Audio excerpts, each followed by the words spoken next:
Yeah, so to do that, we're developing a programme of training and support, and that covers policy, development management, and both officers, but also counsellors as well, members as well.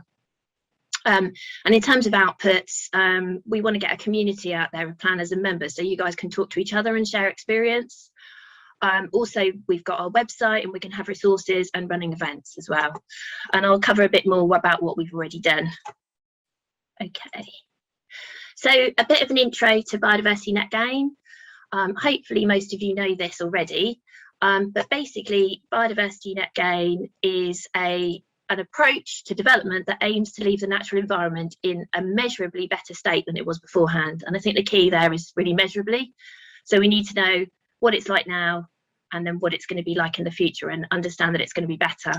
And I know that Andy's going to do a session on the metric a bit later on that is is the sort of key way really of measuring, enabling that measurement.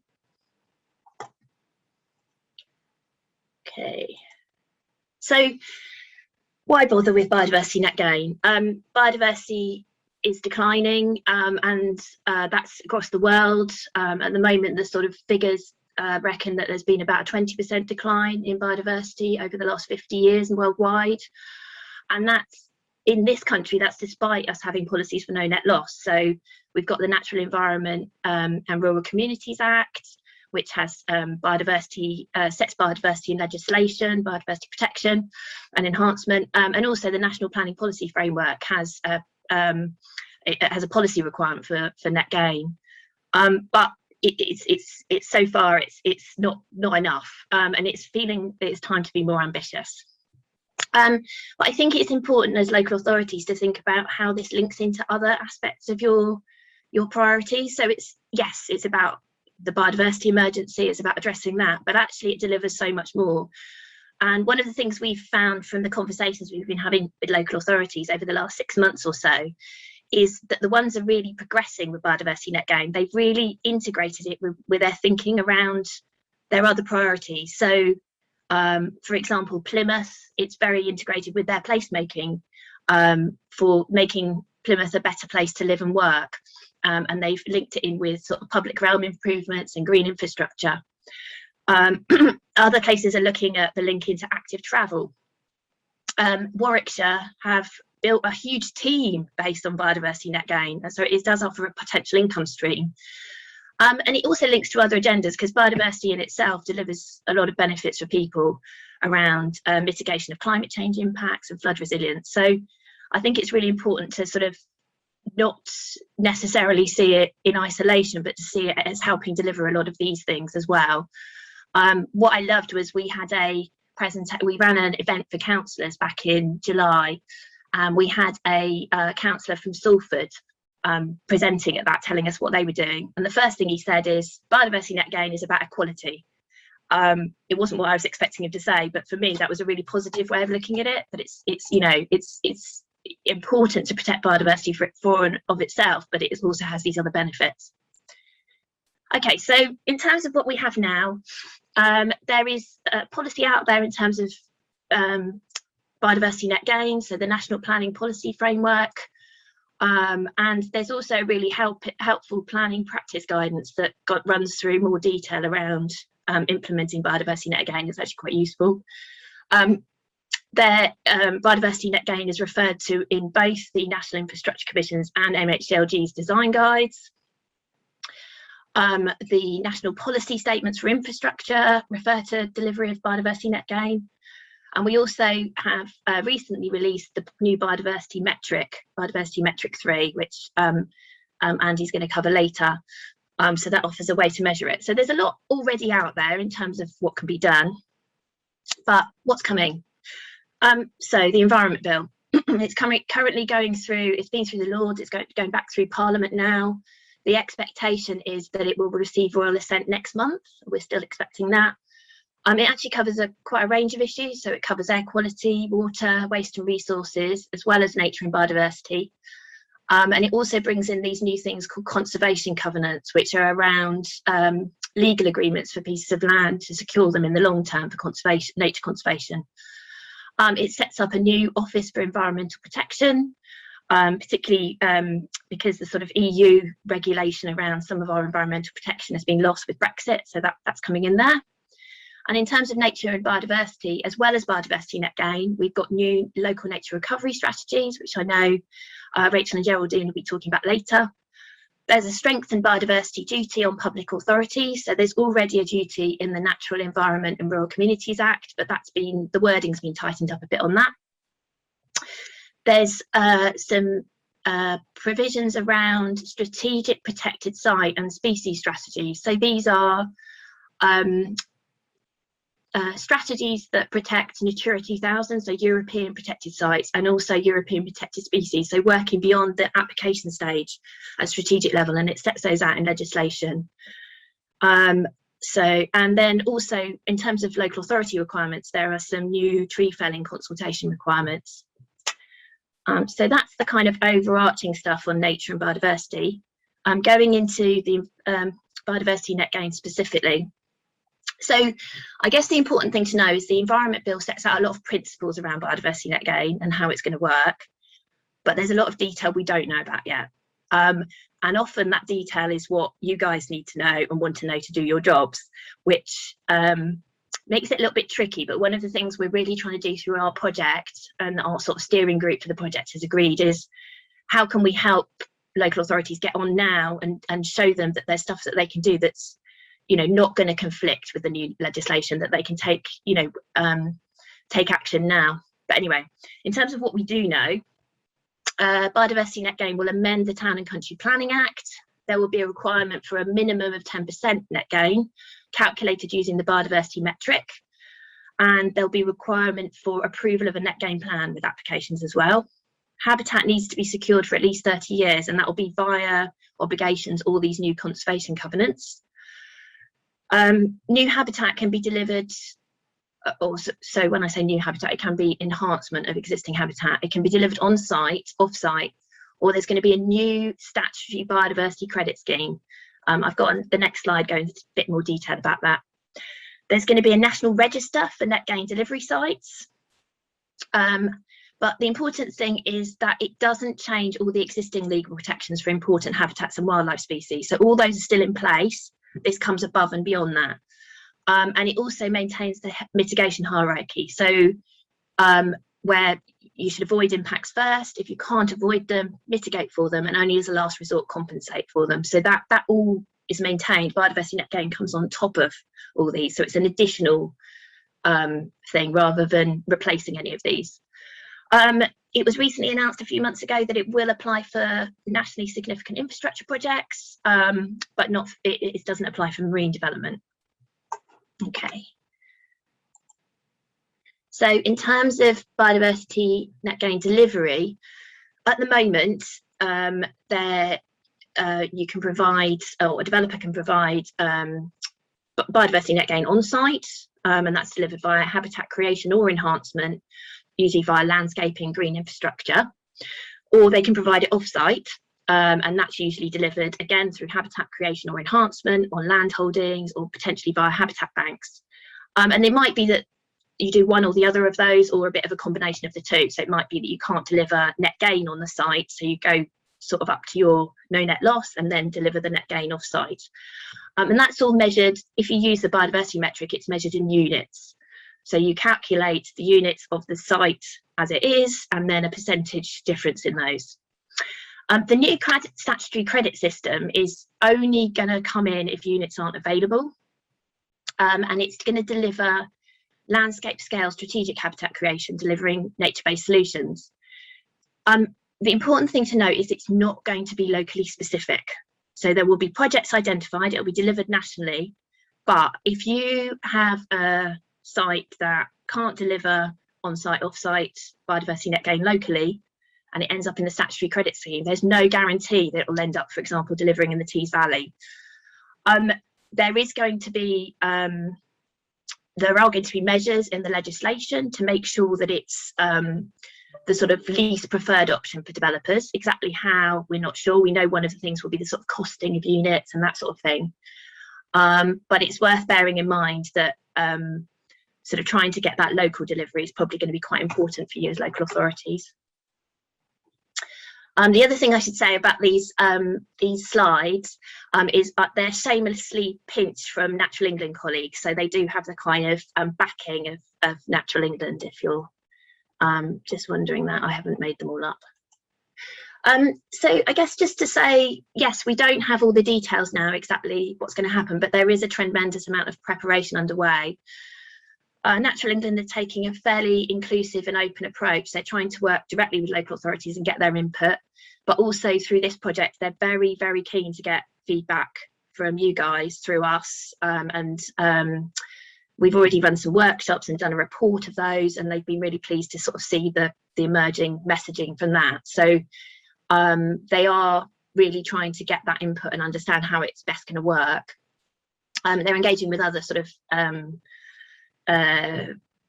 I can't think what the word is, but anyway, other organisations like SIEM, IEMA, the Local Government Association and others.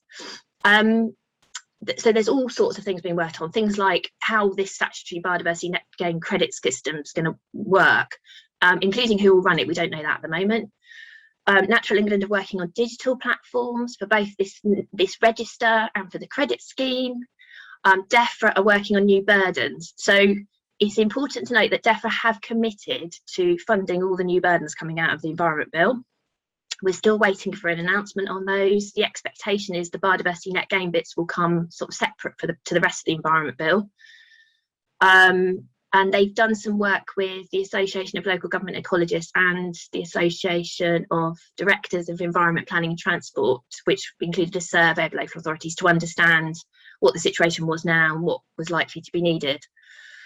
There's work going on advice on conservation covenants, these new provisions for land management, and also how they relate to planning obligations and conditions. So there is a lot of work underway, but we don't have the answers to all of that yet. So what do we know in terms of what's happening when?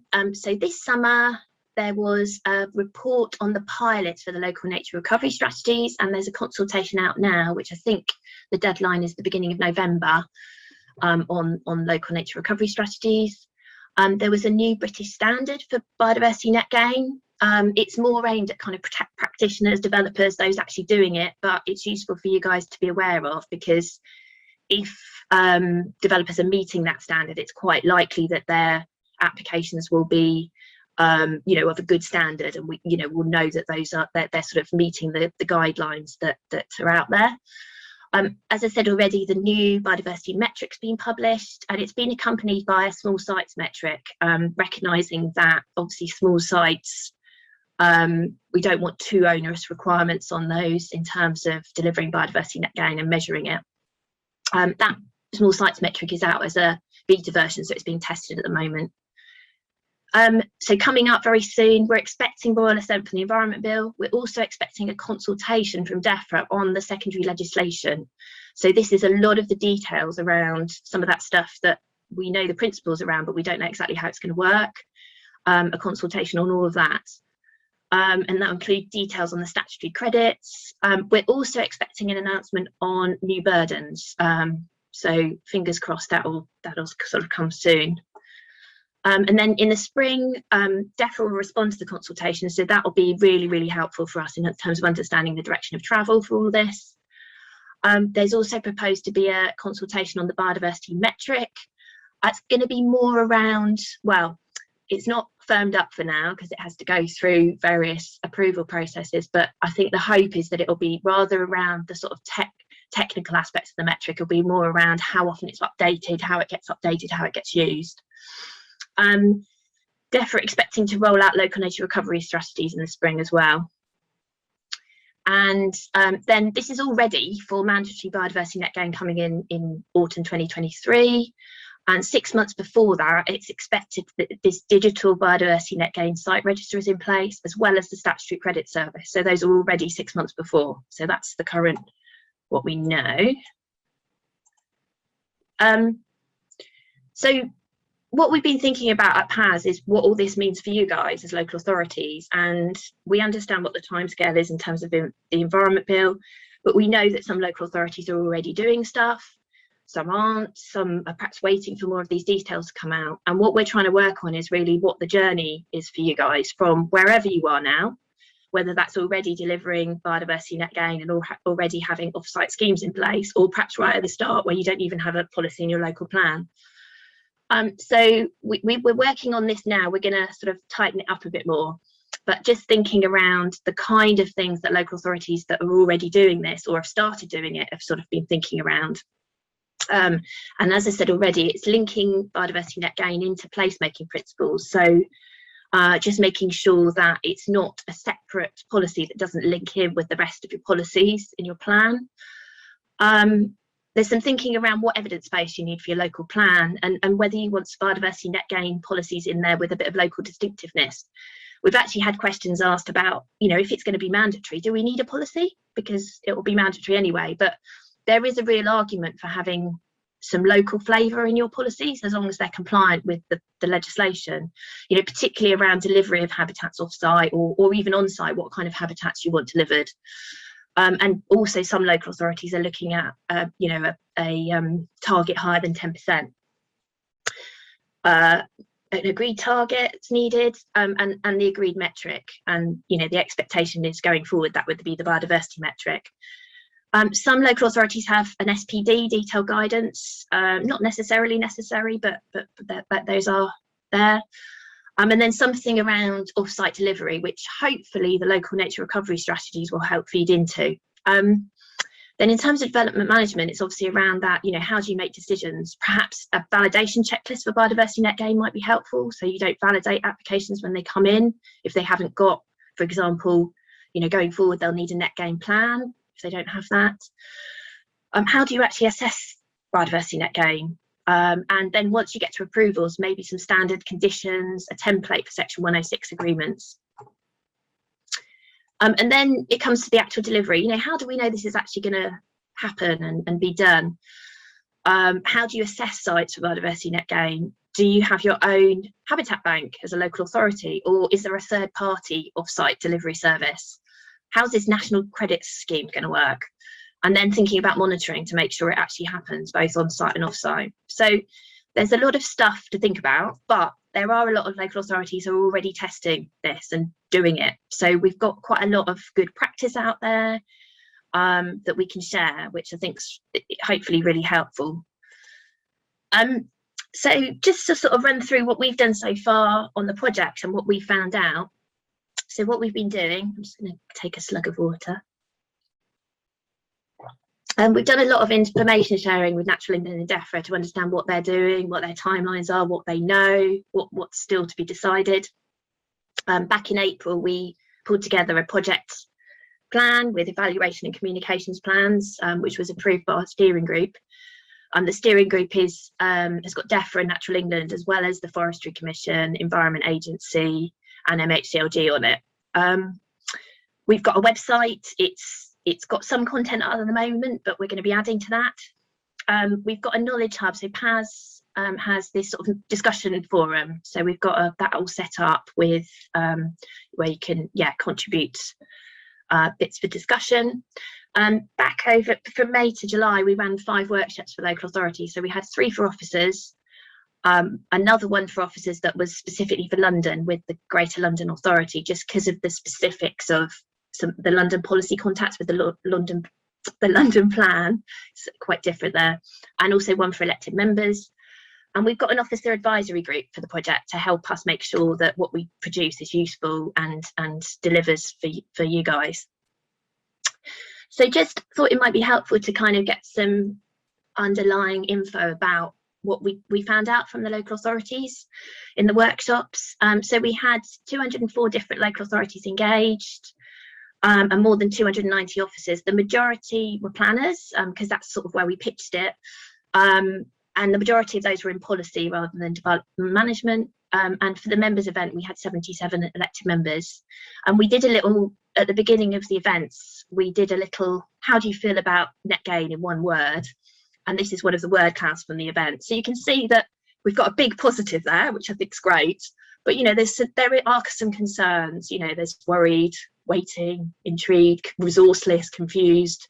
So, you know, quite a mixed message in terms of I would say the key sort of message we got from those was there's general positivity and feeling that it could be great, but some real concerns around the detail, and particularly how it's going to be resourced. We did some polls in the events and found from the sort of summary of those was that 50% of attendees were already engaged in biodiversity net gain in their area, but the confidence was quite patchy in terms of whether they could deliver biodiversity net gain. So the feeling was, you know, 3/4 said, yeah, we could do it through policy, but less so for development management, and very limited confidence in terms of off-site delivery. There was also a mix in terms of member confidence. So although actually more than half of them felt very or somewhat confident that they could deliver, we actually asked that question was, will you be ready in 2 years' time? You know, there were quite a lot who weren't very confident about that, and they didn't necessarily understand what their role was in that. So I think those are sort of just some summary polls that we did, but we had discussions as part of that, and we've got loads of really useful information which we're feeding in to the project. And there were some really key themes that emerged around, you know, how are we actually going to deliver this, and we sort of blocked those into 8 themes. I'll get it right in a minute. Which are here. So there's some stuff around, you know, how does it all join up? How do you make sure that biodiversity net gain delivers in a strategic sense? So, and that links into the local nature recovery strategies as well. If developers are going to be doing these plans themselves, how do we stop potential gaming of the system? How do we check and make sure that this is actually done? But also, there's a new system coming up that's nationally set. How do we make sure we follow those rules, but also have our local flavour on that? Viability came up really strongly, and how this gets assessed in the wider planning balance. And I've actually got a really useful sort of little summary from MHCLG around viability, which I'll get out there very soon. What does this all mean for our local plan? Obviously, the plans are at all different various stages of development. You know, what policy should you be putting in there if this doesn't come in for 2 years?